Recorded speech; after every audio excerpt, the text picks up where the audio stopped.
Hi అందరికీ నమస్కారం. Deputy CM ఆ పదవికే వన్నె తెచ్చిన వ్యక్తి పవన్ కళ్యాణ్. ఇప్పటికే తనకున్న 5 శాఖల్లో ముఖ్యంగా పంచాయతీరాజ్ అలాగే గ్రామీణాభివృద్ధి శాఖలకు సంబంధించి దేశం మొత్తం తన వైపు చూసేలాగా అనేక సంస్కరణలు తీసుకొచ్చాడు. పల్లె పండుగ నిర్వహించాడు. మన్యం సహా అనేక చోట్ల కొన్ని వందల కిలోమీటర్ల మేర రోడ్లు, గ్రామీణంలో రోడ్లు బాగు చేయించాడు. అలాగే పల్లెల్లో కావలసిన మౌలిక వసతులు, సదుపాయాలు కల్పించే ప్రయత్నం చేశాడు. సో గతంలో ఏ గ్రామీణాభివృద్ధి శాఖ మంత్రి చెయ్యని అనేక పనుల్ని వాళ్ళ పవన్ కళ్యాణ్ గారు చేసి చూపించారు. అలాగే ఇక నెక్స్ట్ టార్గెట్ స్టార్ట్ అయింది, నెక్స్ట్ మిషన్ స్టార్ట్ అయిందని చెప్పాలి. అదేంటంటే అటవీ శాఖ. అటవీ శాఖ ప్రక్షాళనకు నడుం కట్టాడు. సో మన రాష్ట్రంలో ముఖ్యంగా అటవీ శాఖ చాలా ఇంపార్టెన్స్ ఉన్నది. అలాంటి అటవీ శాఖను ఏదో చేతికి ఉన్న 6 వేలలాగా చూసే పరిస్థితి ఉండేది. కానీ పవన్ కళ్యాణ్ గారు వచ్చిన తర్వాత అటవీ పర్యావరణ శాఖలకు సంబంధించి కీలకంగా ఆయన కొన్ని నిర్ణయాలు తీసుకోబోతున్నారు. ముఖ్యంగా ఎర్రచందనం ప్రత్యేకమైన నిఘా బృందాన్ని బట్టి ఎర్రచందనాన్ని ఆయన కట్టడి చేసే ఒక ప్రయత్నం కూడా చేస్తూ ఉన్నారు. సో ఓవరాల్గా ఆయన చేపట్టబోయే మిషన్ ఎట్లా ఉంటుంది, ఏ రకమైన విజయం సాధించే అవకాశం ఉంది మాట్లాడదాం. మనతో పాటుగా ప్రముఖ రాజకీయ విశ్లేషకులు చంద్ర శ్రీనివాస్ గారు ఉన్నారు. సార్ నమస్కారం అండి. నమస్కారం కిరణ్ గారు. చంద్ర శ్రీనివాస్ గారు, సెకండ్ మిషన్ స్టార్ట్ అయింది అనుకోవచ్చా? గ్రామీణాభివృద్ధి సెట్ అయిపోయింది, మొత్తం ఎక్కడికక్కడ స్ట్రీమ్ లైన్ చేశారు. అధికారులకు కూడా మొత్తం ఆదేశాలు ఇచ్చారు, ఎలా చేయాలి, ఏం చేయాలి, వేస్టేజ్ కాకుండా పర్ఫెక్ట్ గా పని మీద దృష్టి పెట్టేలాగా. ముఖ్యంగా బదిలీల్లో కూడా ఎలాంటి రికమెండేషన్స్ తావు లేకుండా పారదర్శకంగా చేసుకొని పనిచేసే వాళ్ళని ముందు పెట్టుకుని వెళ్తున్నారు. ఇప్పుడు అటవీ శాఖ, ఎప్పుడు అటవీ శాఖకు సంబంధించి పెద్దగా ఫోకస్ ఉండదు సార్. అలాంటిది ఇప్పుడు అటవీ శాఖ మీద ఏమైనా ఫోకస్ పెట్టాడు, ఎట్లా చూడాలి? అంటే 3 దశాబ్దాల నుంచి మనకు ఊహ తెలిసి నుంచి ఈ శాఖలు ఇలా ఉంటాయి, ఈ శాఖలు ఇలా చేయొచ్చు అనేది ఎవరు చూపించాల. ఈయన చూపిస్తున్నాడు. మీరున్నట్టు 29 రాష్ట్రాలు ఉంటే 26వ ప్లేస్లో ఉన్న ఆంధ్రప్రదేశ్ గ్రామీణాభివృద్ధి ఇప్పుడు 4వ ప్లేస్లో వచ్చింది 6 మాసాల్లోనే. ఇది 7వ నెల ప్రభుత్వ పరిపాలన స్టార్ట్ అయ్యి 6 మాసాలను తను మార్కు చూపించగలిగాడంటే, ఎటువంటి అనుభవం లేని, ఎక్కడ ఎమ్మెల్యే కాని వ్యక్తి, దశాబ్దాల అనుభవం ఉన్న వ్యక్తులు చాలా మంది ఉన్నారు ఈ మంత్రివర్గంలో. ఎక్కడ ఎమ్మెల్యే కాల, రాజకీయాలు అసలు తెలియదంటారు. దశాబ్దంన్నర రాజకీయాల్లో నిలబడ్డాడు. గ్రామీణాభివృద్ధి ఎలా చేయాలో కూడా అధికారులకు కూడా చేసి చూపించాడు. 13,336 గ్రామాల్లో గ్రామ సభలు పెట్టాడు. మీకు తెలియంది కాదు. చంద్రబాబు నాయుడు గారు కూడా పలు సందర్భాల్లో 4.5 దశాబ్దాల అనుభవం నాకు కూడా ఈ ఆలోచన రాలేదన్నాడు. అంటే ఎంత దార్శనికత, ఎంత దూరదృష్టి. గ్రామాలు దేశానికి పట్టుకోమని మహాత్మా గాంధీ గారు చెప్తారు. గ్రామాలు బాగుంటే దేశం బాగుంటుందని. మరి గ్రామాలు బాగుంటే కదా రాష్ట్రం బాగుండేది, రాష్ట్రం బాగుంటే కదా దేశం బాగుండేది. దేశ ప్రతిష్ట ప్రపంచంలో ఉండాలంటే ఇవన్నీ జరగాలి కదా. అంత దూరదృష్టి ఆయన కలదు. కాబట్టి ఆ రోజు వరల్డ్ రికార్డ్ సాధించడమే కాకుండా గ్రామాలకి పట్టణాలకి కనెక్టివిటీ. ఒకప్పుడు ప్రధానమంత్రి గ్రామీణ సడక్ యోజన అనేది ఉండేది అటల్ బిహారీ వాజ్పేయి ఉన్నప్పుడు. గ్రామాలకి పట్టణాలకి కలిపి రోడ్లు వ్యవస్థ ఉండేది. ఆ తర్వాత కాలంలో ఆయన తర్వాత తదనంతరం ఆయన పట్టించుకోవాలి. ఇప్పుడు రోడ్లు సదుపాయాలు లేకపోతే 1000 మంది పైన చనిపోయారు గత 5 సంవత్సరాల్లో. మన సంక్రాంతికి వెళ్తే నేను పాలకొల్లు మా అత్తగారింటికి చాలా అద్భుతంగా ఉన్నాయి రోడ్లు కూడా. మీరు కూడా వెళ్ళినట్టున్నారు. సరే, ఏదైనా కానీ ఎప్పుడు లేని విధంగా రోడ్డు వ్యవస్థ, రవాణా సౌకర్యాలు అన్ని మెరుగైనవి కదా.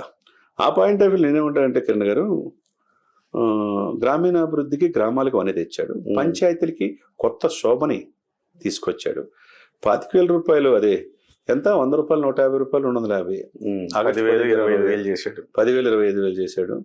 సరే, 414 అనుకుంటా పంచాయతీలకి. ఒక పంచాయతీకి ఎంత ఇచ్చాడు? 1,00,000 రూపాయలు. 400 పంచాయతీలకి 1,00,000 చొప్పున 4 కోట్ల రూపాయలు ఇచ్చాడు. 400 లక్షలు, 4 కోట్లు ఇచ్చాడు. ఒకవైపు పంచాయతీలు అంటే ఈ 2 మిషన్ అయిపోయింది. ఇంకోటి శాస్త్ర సాంకేతిక రంగాలు కూడా ఈయన, సైన్స్ అండ్ టెక్నాలజీ. ఇస్రో కూడా వెళ్ళారు. పిల్లల్ని మీరు ఆ విధంగా దృష్టి వైపు సైంటిస్టులు తయారు చేయండి అన్నాడు. నేను అసలు గేటు ఘాట ఆగిపోయే నేను అనుకోలేదు జీవితంలో ఇక్కడ మీకు చీఫ్ గెస్ట్గా వచ్చాను అన్నాడు. అది ఒక రకంగా దాని మీద కూడా విద్యార్థులు దృష్టి పెట్టమన్నాడు. ఇకపోతే దేశ రాజకీయాల్లో ఆయనకంటూ తన యొక్క ఉనికిని కాపాడుకుంటున్నాడు, ప్రజల్ని కాపాడుతున్నాడు, లా అండ్ ఆర్డర్ క్రమశిక్షణ లో పెడుతున్నాడు, పోర్టుల్ని అక్రమంగా ఎవరైతే వ్యాపారాలు చేస్తారో వాళ్ళ గుండెల్లో నిద్రపోతున్నాడు. ఇవన్నీ ఒక ఎత్తు. మీరు అన్నట్టు ఇప్పుడు అటవీ శాఖ చాలా కీలకమైన శాఖ. హరిత ఆంధ్రప్రదేశ్ చేయాలన్నారు. మొక్కలు నాటుతున్నారు. మొక్కలు నాటాలంటే 50% పైనే పచ్చదనం ఆంధ్రప్రదేశ్లో రావాలన్నారు. ఒకవైపు నల్లమల కొండలు, ఉత్తరాంధ్ర మనం చూసాం. సహసిద్ధంగా ఏర్పడిన కొండలు ఇవన్నీ కాపాడుకోవాల్సిన బాధ్యత. గతంలో విచ్ఛిన్నం అయిపోయి నుంచి ఈ రోజున ఆ ప్రకృతిని మనం కాపాడుకోవాలి కదా కిరణ్ గారు.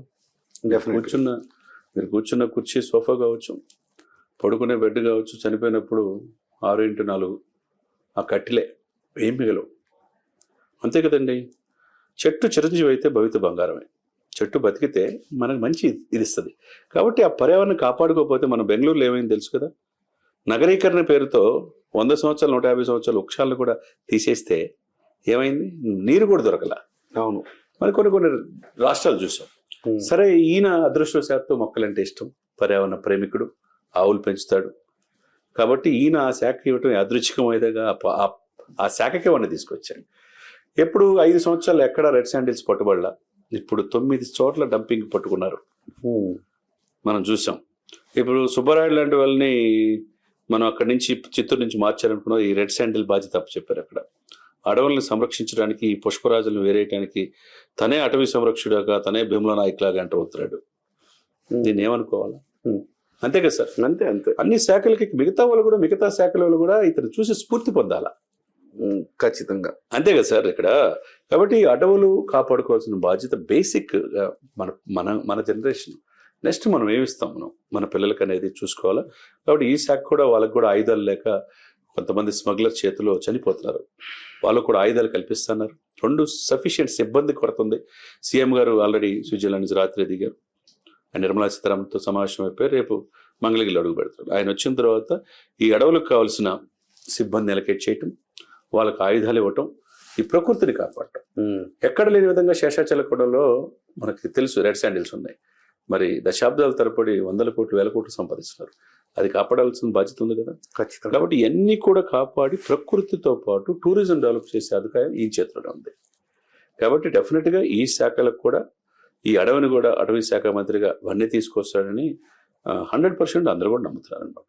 Right sir. అంటే ఇక్కడ సహజంగా అడవులను కాపాడుకోవటం ఒకటైతే, అడవులు మళ్ళీ ఆ శాతం ఎంత శాతం అయితే ఉండాలో అంత పెంచడం కూడా ఒకటి. సో దానికి కూడా చర్యలు తీసుకోవాలి. ఆల్రెడీ ఈ ప్రభుత్వం వచ్చిన కొత్తలోనే వన సంరక్షణ కార్యక్రమం ఒకటి చేశారు. సో ఆ కార్యక్రమంతో పాటుగా మిగతా అటవీ శాఖ ద్వారా ఆదాయం తెచ్చాం, అటవీ ఉత్పత్తులకు మార్కెటింగ్ చేసే అలాంటి అది కూడా ముఖ్యమైన విషయం అండి. ఎందుకంటే గిరిజనులు ఆ అడవుల్లో నుంచి బయటకు రారు. వాళ్ళ యొక్క ఉత్పత్తుల్ని మనకు చాలా ఉపయోగపడతాయి. దాన్ని కూడా మార్కెటింగ్ తీసుకునే ఇదికి మనం రావాలి. అంతే కదండి. అవన్నీ కూడా వ్యవస్థను తీసుకొస్తున్నాం. మన మన్యంలో కూడా మనం చూసాం. మన్య ప్రాంతాల దశాబ్దాల తరబడి ఎవరు లేని మన ఆయనే స్వయంగా వెళ్ళాడు, ప్రాణాలు సైతం పరంగా పెట్టి. కాబట్టి ఒక జవాబుదారితనం అనే గిరిజనుల్లో, ఆదివాసుల్లో, అడవి నివసించే వాళ్ళు కలగజేస్తున్నారు. వాళ్ళ అటవీ సంపదని మార్కెటింగ్ చేసే సదుపాయాలు కూడా కల్పించే దిశగా అడుగులేయటం ఒక మంచి ఆంధ్రప్రదేశ్కి ఒక వరంగా మనం భావించవచ్చు. Right. Thank you sir. Thank you very much. మొత్తం మీద అటవీ శాఖ అనగా నేను ఇంతకుముందు చెప్పినట్టుగా చాలా లైట్గా తీసుకుంటారు. అందుకే సిబ్బంది కూడా లేరట. ఆ సిబ్బందిని పూర్తి స్థాయిలో నియమించి దాన్ని కూడా పర్ఫెక్ట్గా ఆ శాఖలో కూడా సంస్కరణలు తీసుకురావడానికి ప్రయత్నం చేస్తున్నారు. ఒక విజయవంతం కావాలని ఆకాంక్షిద్దాం. నమస్తే.